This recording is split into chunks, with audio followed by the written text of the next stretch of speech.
വിശ്വാസങ്ങളാകാം, പക്ഷെ അന്ധവിശ്വാസങ്ങളാകരുത്. പലരും വിശ്വാസത്തിന് പിന്നിലൂടെ പോയി, അന്ധവിശ്വാസങ്ങളുടെ പിന്നിലൂടെ പോയി യാഥാർത്ഥ്യം ഏതാണ് മിഥ്യ ഏതാണെന്ന് തിരിച്ചറിയാൻ സാധിക്കാത്തൊരവസ്ഥയിലെത്തുകയും പിന്നീട് വലിയൊരു തകർച്ചയുടെ പടുകുഴിയിൽ എത്തുമ്പോഴാണ് തനിക്ക് തെറ്റിപ്പറ്റിപ്പോയി എന്ന് തിരിച്ചറിയുന്നത്. കഴിഞ്ഞ ദിവസം ഒരു മലപ്പുറം സ്വദേശിയും ഒരു ആത്മീയ യൂട്യൂബറുമായ ഒരു വ്യക്തി ഇത്തരത്തിൽ ദിവ്യഗർഭം ധരിപ്പിക്കാമെന്ന് പറഞ്ഞുകൊണ്ട് പെൺകുട്ടികളെ പീഡിപ്പിക്കുന്നു അല്ലെങ്കിൽ പീഡിപ്പിച്ചു എന്ന് പറഞ്ഞുകൊണ്ട് ആ വ്യക്തിയെ അറസ്റ്റ് ചെയ്തിട്ടുണ്ട്. നമുക്ക് കുറ്റം പറയുമ്പോൾ അല്ലെങ്കിൽ അറസ്റ്റ് ചെയ്യപ്പെടുമ്പോൾ ഈ ഒരു വ്യക്തിയെ മാത്രം എങ്ങനെയാണ് നമുക്ക് തെറ്റുകാരനായിട്ട് കാണാൻ സാധിക്കുന്നത്? അദ്ദേഹത്തെ മാത്രം, അയാളെ മാത്രം തെറ്റുകാരനെ കാണുന്ന അദ്ദേഹം പാവപ്പെട്ടവരെ ചൂഷണം ചെയ്തു എന്നുള്ള ഇതുകൊണ്ടാണ്.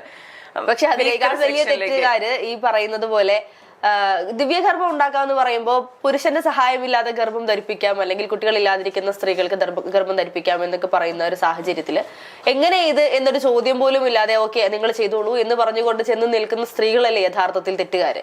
സമൂഹത്തിലിറങ്ങി ഒരു 10 പേരോട് അല്ലെ ഒരു 100 പേരോട് ഇത് പോസിബിൾ ആണോ എന്ന് ചോദിച്ചാൽ 40 പേര് പറയും പോസിബിൾ ആണ് എന്ന്. കാരണം അന്ധവിശ്വാസം അല്ലെങ്കിൽ വിശ്വാസം, എനിക്ക് ഈ പറയുന്ന അന്ധവിശ്വാസത്തിന്റെയും വിശ്വാസത്തിന്റെയും ഇടയിൽ നാരോ ലൈൻ തിരിച്ചറിയാൻ എനിക്കറിയില്ല. കാരണം രണ്ടും തമ്മിൽ വലിയ വ്യത്യാസങ്ങളുള്ളതായി എനിക്ക് തോന്നിയിട്ടില്ല. അതുകൊണ്ട് തന്നെ അന്ധവിശ്വാസികളും വിശ്വാസികളും ഒരുപാടുള്ള നാടാണ്. അതുകൊണ്ട് തന്നെ ദിവ്യഗർഭം ഉണ്ടാക്കാൻ കഴിയുമോ എന്നൊരാളോട് ചോദിച്ചാൽ കഴിയുമെന്ന് പറയുന്ന മനുഷ്യരുണ്ട്. അവിടെ ശരിക്കും പ്രതിസ്ഥാനത്ത് നിർത്തേണ്ടത് ഈ പറഞ്ഞ ആൾക്കാരെ തന്നെയാണ്. കാരണം ചൂഷണം ചെയ്തിട്ടല്ലേ ഇങ്ങനെ സംഭവിക്കുന്നത്? പാവപ്പെട്ടവർ ഇപ്പൊ ഒരു കുഞ്ഞുണ്ടാകുന്നില്ല എന്നുള്ള മാനസിക വ്യതയിൽ നിൽക്കുന്ന, അല്ലെങ്കിൽ വീട്ടുകാരുടെ ചോദ്യങ്ങൾക്ക്, സ്വന്തം മാനസിക ബുദ്ധിമുട്ടുകൾക്ക് മുന്നിൽ നിൽക്കുന്ന ഒരു സ്ത്രീയെ അവർക്കൊരു ഹോപ്പ് കൊടുക്കുകയാണ്. ഞാൻ നിങ്ങൾക്ക് ദിവ്യഗർഭം ഉണ്ടാക്കി തരാം എന്ന് പറയുമ്പോൾ ബ്ലൈൻഡ് ആയിട്ട് ആ കുട്ടി പുറകെ പോകുന്നു. ഞാൻ അങ്ങനെ കാണുന്നു. അല്ല, അതിന് ചൂഷണം ചെയ്തതല്ലേ. അതിനൊരു കാരണം ഈ ഒരു പെൺകുട്ടി ഈ ഒരു അവസ്ഥയിലേക്ക് എത്തിക്കുന്നത് അവരുടെ വീട്ടുകാർ തന്നെയായിരിക്കും. കാരണം നിനക്ക് കുട്ടികളുണ്ടാവില്ല, അല്ലെങ്കിൽ നിനക്ക് അതിനുള്ള കഴിവില്ല, നീ ഒരു പെണ്ണ് തന്നെയാണോ, നീ ഒരു സ്ത്രീയാണോ, ഒരു കുഞ്ഞിന് ജന്മം കൊടുക്കുന്നത് മാത്രമാണോ ഈ ഒരു അമ്മ അല്ലെങ്കിൽ ഒരു സ്ത്രീ എന്ന് പറയുന്നത്? ഒരിക്കലും അല്ല. നമ്മൾ കർമ്മത്തിലൂടെ മാതാപിതാക്കളാവുന്ന എത്രയോ ആളുകളുണ്ട്, എത്രയോ അമ്മമാരുണ്ട് കർമ്മത്തിലൂടെ അമ്മമാരായി മാറിയിരിക്കുന്നത്. അപ്പോ ഈ ഒരു കുഞ്ഞിന് ജന്മം നൽകാൻ സാധിച്ചില്ലെങ്കിൽ അത് ആ ഒരു സ്ത്രീയുടെ ജീവിതത്തിലെ പരാജയമാണ് എന്ന് വരുത്തി തീർക്കുന്ന ഒരു കൂട്ടം ആളുകളാണ് ഇത്തരത്തിലുള്ള ഡിസിഷനിലേക്ക് എത്തിക്കുന്നത്. ഇപ്പൊ ഇവിടെ പറയുന്നത് പോലെ മലപ്പുറം കാളികാവ് സ്വദേശിയായിട്ടുള്ള സജിൻ ഷറഫുദ്ദീനെയാണ് ഇത്തരത്തിൽ പോലീസ് അറസ്റ്റ് ചെയ്തിരിക്കുന്നത്. അദ്ദേഹത്തിന് ഒരു യൂട്യൂബ് ചാനലൊക്കെ ഉണ്ട്, മിറാക്കിൾ പാത്ത്. അതെ, മിറാക്കിൾ. അതെ, അത്ഭുതങ്ങൾ മാത്രം. പക്ഷേ അത്ഭുതങ്ങളൊക്കെ ഒരു സമയത്ത് സത്യാവസ്ഥ പുറത്തു വരും. ഇപ്പൊ നമുക്ക് പണ്ടൊക്കെ നമ്മൾ അത്ഭുതത്തോടെ നോക്കിയിരുന്ന പല മാജിക്കുകളുടെയും പിന്നാമ്പുറങ്ങൾ എങ്ങനെയാണ് എന്നുള്ളത് ഇന്നിപ്പോ നമുക്ക് പലർക്കും അറിയാന്നുള്ളതാണ്. ഇന്നത്തെ ചെറിയ കുട്ടികൾക്ക് വരെ അറിയാം. പണ്ട് നമ്മൾ സ്കൂളിലൊക്കെ ചെല്ലുമ്പോൾ മാജിക് കാണിച്ചിരുന്ന, അല്ലെങ്കിൽ മാജിക് അങ്കിൾ വരുമെന്ന് പറഞ്ഞ് കാത്തിരുന്നിട്ട് പക്ഷെ അതന്ന് ഇങ്ങനെയാണ് ചെയ്തത് എന്നുള്ളത് ഇന്ന് നമ്മൾ അറിയുന്നുണ്ട്. അപ്പോൾ ഇതേ സാഹചര്യം തന്നെയാണ് ഇപ്പൊ ഈ പറയുന്ന ദിവ്യഗർഭത്തിൽ സംഭവിച്ചിരിക്കുന്നത്. ഒരു സമയത്ത് ദിവ്യഗർഭത്തിൽ ജനങ്ങളെ ചൂഷണം ചെയ്യാൻ പറ്റുന്ന, ജനങ്ങളെ പറ്റിക്കാൻ പറ്റുന്ന ഏറ്റവും വലിയ ബിസിനസ് എന്ന് പറയുന്നത് ആത്മീയത തന്നെയാണ്.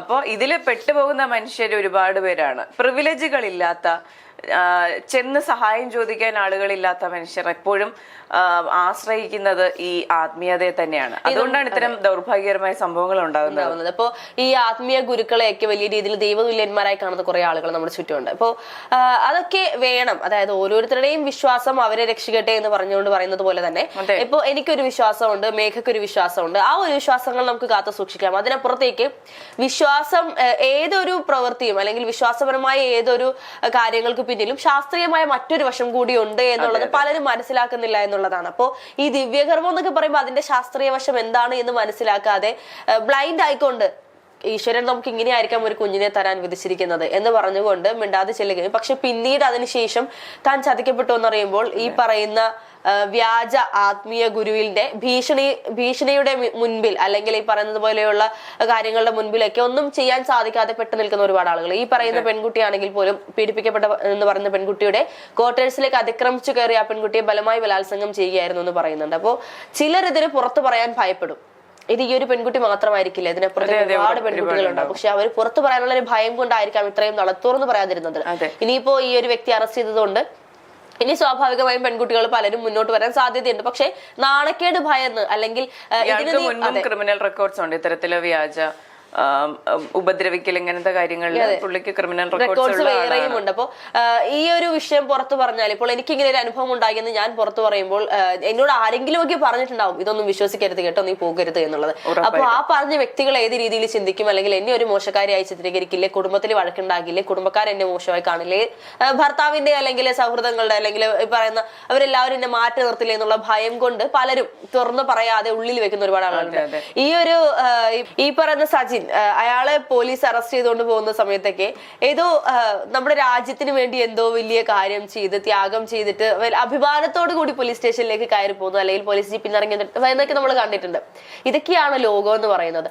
ആത്മീയത വേണ്ടെന്നല്ല, അതായത് നമ്മൾ ഒരാളെയും മറ്റുള്ളവരുടെ വിശ്വാസത്തിൽ കൈകടത്തുന്നത് ശരിയല്ല. പക്ഷെ അതിനപ്പുറം ഈ പറയുന്നത് പോലെ യാഥാർത്ഥ്യം എന്നൊന്നുണ്ട് എന്നുള്ളത് മനസ്സിലാക്കണം. പണ്ടൊക്കെ പല വിശ്വാസങ്ങളിലും ഉണ്ട്, സൂര്യനിൽ നിന്നും ഗർഭം ധരിച്ചു എന്ന് പറയപ്പെടുന്ന ഒരുപാട് എല്ലാ വിശ്വാസങ്ങളിലും ഈ ഒരു കാര്യമുണ്ട്. ദിവ്യഗർഭങ്ങൾ ചരിത്രത്തിലുണ്ട് തീർച്ചയായിട്ടും ഉണ്ട്. ഈ പറയുന്ന ഇസ്ലാം മതവിശ്വാസത്തിലായിക്കോട്ടെ, അല്ലെങ്കിൽ ക്രിസ്ത്യൻ മതവിശ്വാസത്തിലായിക്കോട്ടെ, ഹിന്ദു മതവിശ്വാസം, ഇതിലെല്ലാത്തിലും ദിവ്യഗർഭം എന്നുള്ളൊരു പോർഷൻ ഉണ്ട്, അല്ലെങ്കിൽ അങ്ങനെ ഒരു കാര്യമുണ്ട്. പക്ഷെ അതിനപ്പുറത്തേക്ക് അതെല്ലാം വിശ്വാസം മാത്രമാണ്. നമ്മുടെ ലോകത്ത് അല്ലെങ്കിൽ ഈ പറയുന്ന നമ്മളിൽ അതൊന്നും സാധിക്കില്ല. പലരും ഇന്നിപ്പോ പറയുന്നുണ്ട് സൂര്യന്റെ പ്രകാശത്തിലൂടെ നിന്നെ ഞാൻ ഗർഭിണിയാക്കാം, നീ ഇങ്ങോട്ട് വരൂ എന്ന് പറയുന്ന ഒരു കൂട്ടം ആളുകൾ നമ്മുടെ ചുറ്റുമുണ്ട്. പല ഗുരുക്കന്മാരും അല്ലെങ്കിൽ വ്യാജ ആത്മീയ ഗുരുക്കന്മാർ, ഈ പറയുന്ന മിറാക്കിൾ പാത്ത് പോലെയുള്ള യൂട്യൂബ് ചാനലുകൾ കൊണ്ട് നടത്തുന്ന കുറെ ആളുകൾ. നമ്മുടെ ഇന്ത്യ എന്ന് പറയുന്നത് ഒരു സെക്യുലർ സ്റ്റേറ്റ് ആണ്. എനിക്കും ഹർഷയ്ക്കും ഇവിടെ ഇരിക്കുന്ന എല്ലാവർക്കും തന്നെ ഇഷ്ടമുള്ള മതത്തിൽ വിശ്വസിക്കാനും അത് പ്രീച്ച് ചെയ്യാനും അത് ഫോളോ ചെയ്യാനും ഉള്ള അവകാശം നമുക്കുണ്ട്.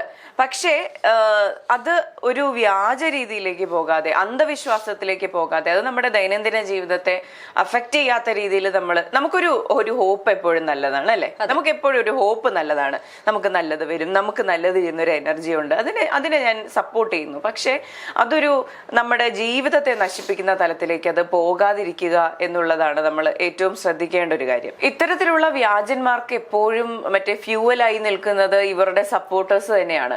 നമുക്ക് ഇത് ശ്രദ്ധിച്ചാൽ ഇനി കുറച്ച് നാളുകൾ കഴിയുമ്പോൾ മനസ്സിലാവും ഇയാള് ഈ കേസിൽ നിന്ന് പുറത്തു വരികയോ ഇത് കേസിന് ശേഷമോ ആയിക്കോട്ടെ, ഇത് ഇയാളുടെ കിരീടത്തിൽ ഒരു പൊന്തുവലായിട്ട് മാറും.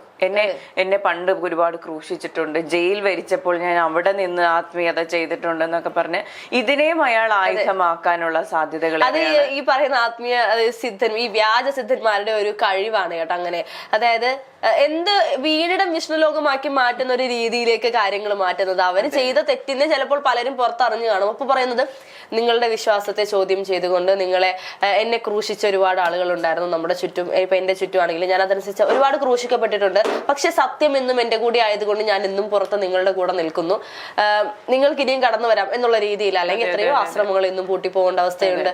നമ്മുടെ കേരളത്തിൽ തന്നെ നഗ്നത പ്രദർശിപ്പിച്ചുകൊണ്ടുള്ള ആശ്രമങ്ങൾ, അല്ലെങ്കിൽ പബ്ലിക്കായി സെക്സ് ചെയ്യുന്ന ആശ്രമങ്ങളൊക്കെ നമ്മുടെ കേരളത്തിൽ തന്നെ. കഴിഞ്ഞ ദിവസം ഞാൻ ഒരു വ്യക്തി പറയുന്നത് കേട്ടതാണ്. ഒരു ആശ്രമത്തിൽ 3 വയസ്സാകുമ്പോൾ ഒരു കുട്ടി ജനിച്ച് 3 വയസ്സാകുമ്പോൾ ആ കുട്ടി അവിടെ നിന്ന് മാറ്റും. തിരിച്ചു വലുതാവുമ്പോൾ ആ കുട്ടിയെ ആശ്രമത്തിലേക്ക് കൊണ്ടുവരും. ആ കുട്ടി ആരുടെ മകളാണോ ആരുടെ മകനാണെന്നോ ആർക്കും അറിയില്ല. എല്ലാവരും ആ കുടുംബത്തിൽ നിന്ന്, ആ ഒരു സ്ഥലത്ത് നിന്നുള്ളതാണ്. ചിലപ്പോ ഈ കുട്ടി വലുതായി നാളെ സ്വന്തം അച്ഛന്റെയോ അമ്മയോടോ കൂടി ആയിരിക്കും ശാരീരിക ബന്ധത്തിൽ ഏർപ്പെടുന്നത്. എനിക്കത് വലിയ അത്ഭുതമായിരുന്നു. അതിലെ മോറൽ സൈഡ് മാറി നിൽക്കട്ടെ, പക്ഷെ അത് എങ്ങനെയാണ് പോസിബിൾ ആവുന്നത്, ആൾക്കാർ ഇതിനെ എങ്ങനെയാണ് ന്യായീകരിക്കുന്നത് എന്ന് എനിക്ക് ഇപ്പോഴും മനസ്സിലാകുന്നില്ല.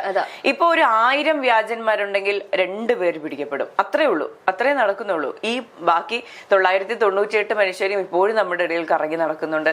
പാവപ്പെട്ട മനുഷ്യരെ ചൂഷണം ചെയ്യുന്നുണ്ട്. അവരുടെ നിസ്സഹായ അവസ്ഥയാണ് ഇവർ ചോദ്യം ചെയ്യുന്നത്, അതും ഒരു വിശ്വാസത്തിന്റെ പേരിൽ.